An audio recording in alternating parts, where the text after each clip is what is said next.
sistemu in nisem čist verjel, da ta Jugoslavija lahko razpade, pa da bo ta JLA napadla Slovenijo. Nisem verjel tega čist. In takrat, ko so imeli Demosovi poslanci v naši stavbi posvet o tem, ali konfederacija Jugoslavije, ali osamosvojitev, odcepitev je bila takrat varianta, me je gospod Oman večer prosil po večeri, če bi dal en prostor, da bodo čisti v najužji skupini se maj nekaj zazment. Jaz sem ga peljal v vinoteko in je rekel, tukaj bi bilo pa dobro, pa zaklen za nami, ko bomo šli noter. In jaz sem pa tem zaklenil, točil sem cviček in oni so se pogovarjali. Zelo zanimiva debata med Peterletom, predsednikom vlade, in Pučnikom, Pučnik odcepitev, Peterle, ali bo državljanska vojna. Moram reči, da je presekal potem Oman, ki je rekel, glejte takole, osamosvojitev naj bo, da bomo še kaj jrbali, da pa ne bo prišlo do državljanske vojne, pa moramo napraviti popoln konsens v parlamentu in zato povabiti tudi takratno partijo, Socialistično zvezo in Mladino, da bo to popoln konsens. Tak sklep je potem šel ven, nobeden ga nikoli, jaz ga velikrat povem v kleti, nikoli omenil, nikjer ni zapisan. Na tej plošči je približek zapisan, ki sta ga odkrila ploščo predsednik Pahor pa takratni član predsedstva Ivan Oman 2015. leta v naši kleti. Torej, naša šola je poskušala sodelovati, kolikor se je dalo, s prostorom, s pomočjo materialnih sredstev in seveda tudi s pomočjo nas vseh.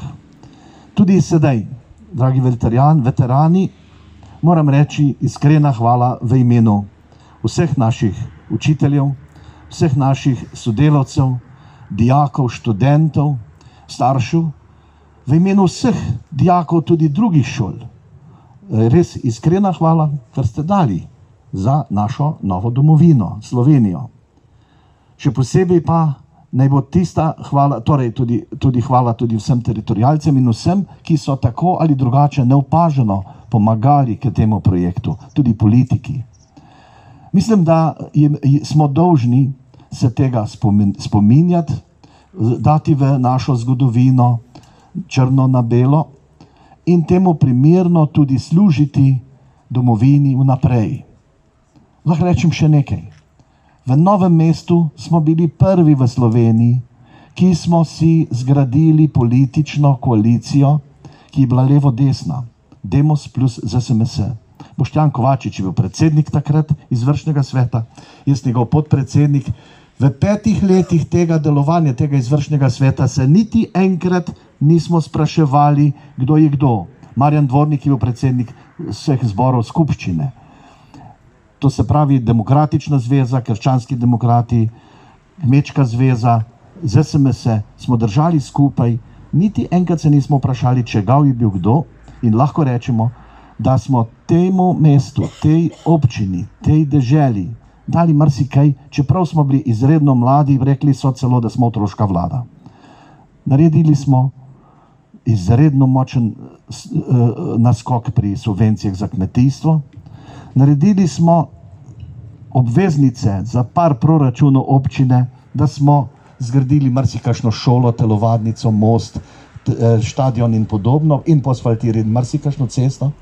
In odpisali smo vse zamudne obresti od neplačanih davkov v Beograd in potem tudi v Ljubljano, ki so bile včasih 20 do 50 kratnik od glavnice. To je rešilo takrat novomeško gospodarstvo.